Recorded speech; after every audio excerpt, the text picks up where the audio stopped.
Hello everyone, this is Professor Hasselman, History 107, and today we're going to talk about the impact of Islam. And in this lecture, we're going to go back in time a little bit, a couple hundred years, to the kind of the development of Islam during the post-classical period. So the spread of Islam broadly fits within the larger patterns of expanding world religions during the medieval period or the post-classical period in world civilization. Islam and the Arab society involved with it, however, clearly gained a particular importance and power position during the post-classical period, the religion just prior to the early modern period. The religion had special impact as a result, some of which would continue long after the post-classical period ended. Further, Islam is so hotly debated today that some special attention is warranted from that angle.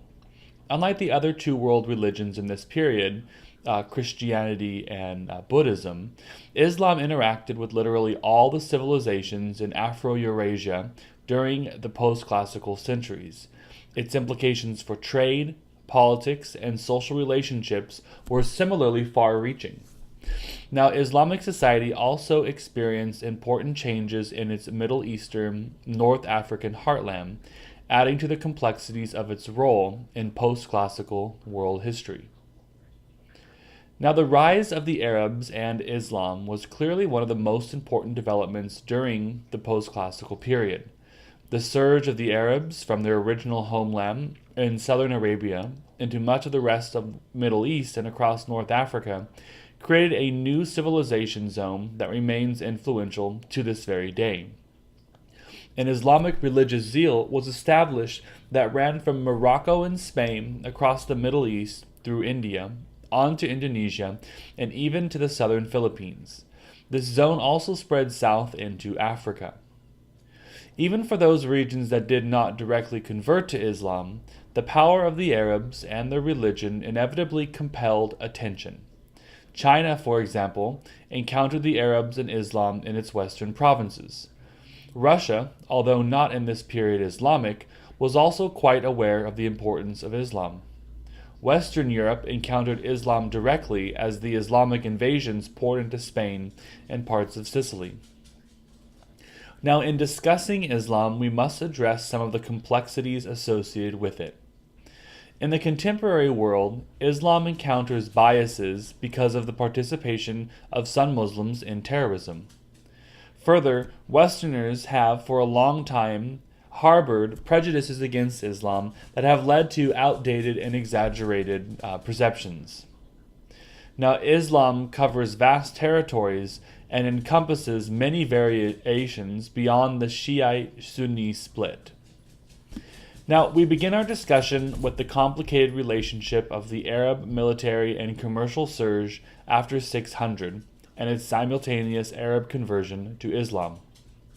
In the power vacuum left in the Mediterranean world after the fall of the Roman Empire, Arab leaders saw an opportunity to expand their military efforts, seize new territories, and gain wealth and political power. Their advance would help spread Islam. Most scholars now agree that this Arab surge should be read as largely an interest in new opportunities rather than a sign of Islam's spur to conquer and conversion. So interest in new opportunities rather than conquest and conversion. Nonetheless, as the Arab world expanded, Islam grew with it. The spread of Islam during the post-classical period was wide-ranging. Islam's extension into India primarily involved efforts by missionaries and merchants, but Arab and Muslim armies periodically poured into India during the period. Islam also penetrated Central Asia, often displacing Buddhism in the process. In sub-Saharan Africa, a mixed Arab-African Islamic community developed along the Indian Ocean coast.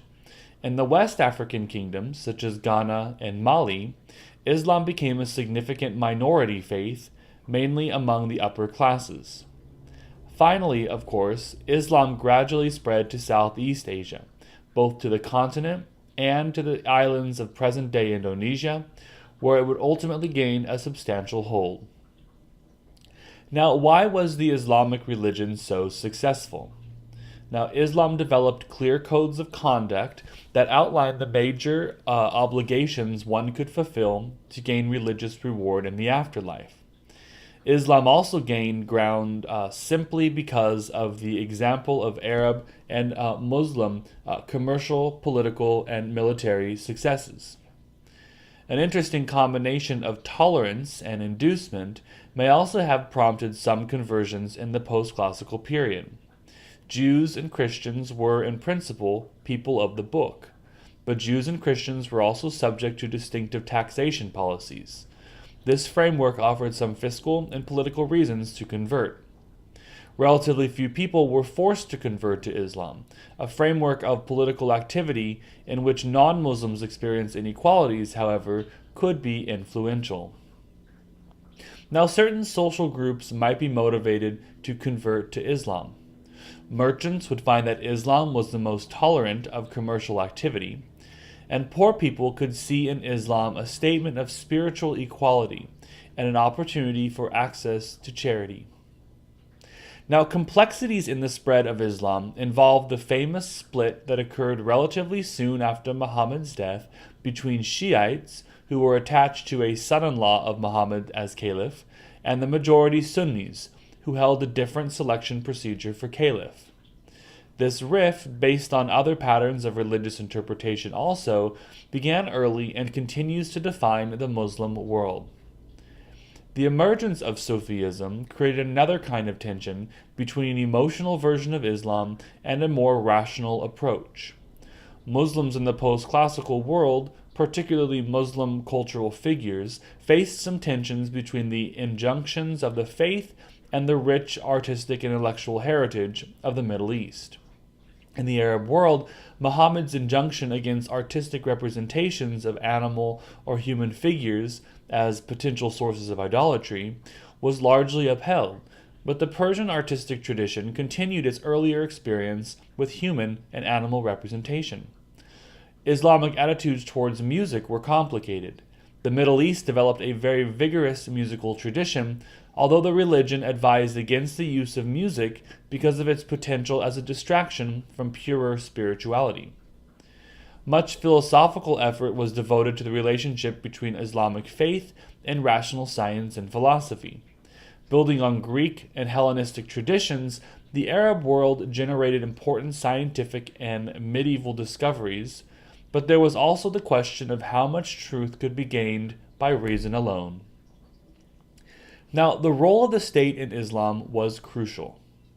Islam had a clear model of an ideal ruler who would uphold the laws and obligations of the religion and use the state to advance Islam.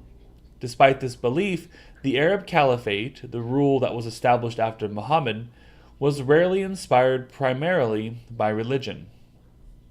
Like Christianity, but perhaps a bit more forcefully, the Quran urged that even when the state was inappropriately organized or unjust, loyal Muslims should not become embroiled in political disputes because doing so would distract them from one's obligation.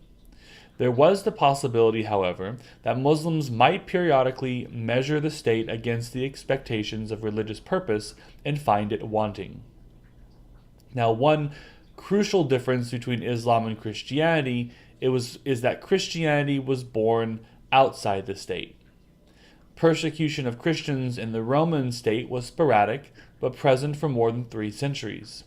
Because of Muhammad's position as political and religious leader, and the subsequent traditions that shaped the caliphate, Islam was born in association with the state and could be seen more clearly as an instrument of politics.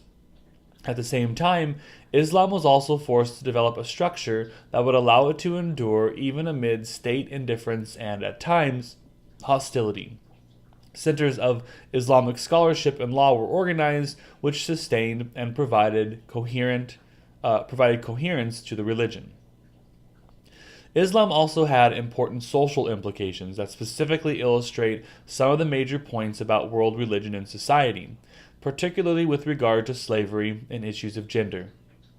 Middle Eastern society had a significant number of slaves, yet Islam was not entirely comfortable with slavery, particularly when the slaves were themselves Muslim or had converted to Islam. Although Islam tolerated slavery, it also provided some protections, particularly for Muslim slaves. This was an area of ambivalence in which issues of belief clashed with social reality in ways that were not entirely tidy. Now, Muhammad unquestionably believed that he was improving the conditions of women as he spread the religion among the Arabs. Several injunctions are particularly noteworthy. The Quran specifically inveighs against female infanticide. Indeed, the spread of the world religions generally reduced infanticide throughout much of the Afro-Eurasian landmass.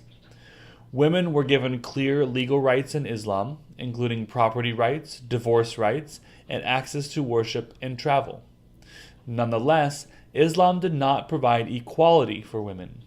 Further, in the Middle East, Islam became overlaid with the acceptance of other regional tradition, notably the practice of veiling. Now, Arab society declined in some measurable ways by the 13th century. The caliphate became less effective. Various territories in North Africa and Spain peeled off, even aside from the Christian attack on Islam in Spain. The rich philosophical and artistic discussions that had occurred earlier tended to narrow in favor of greater insistence on religion alone. The Arab role in politics declined as more minority peoples, including Turks, were incorporated into political life. The Arab role in international trade was increasingly disputed. This decline, however, did not mean the erasure of Arab Islamic culture or institutions. The caliphate fell in the 13th century, but Arab society more generally maintained a great deal of vitality. Because of the earlier vitality of the Arabs and Islam, this decline marks an important transition towards the end of the post-classical period as a whole.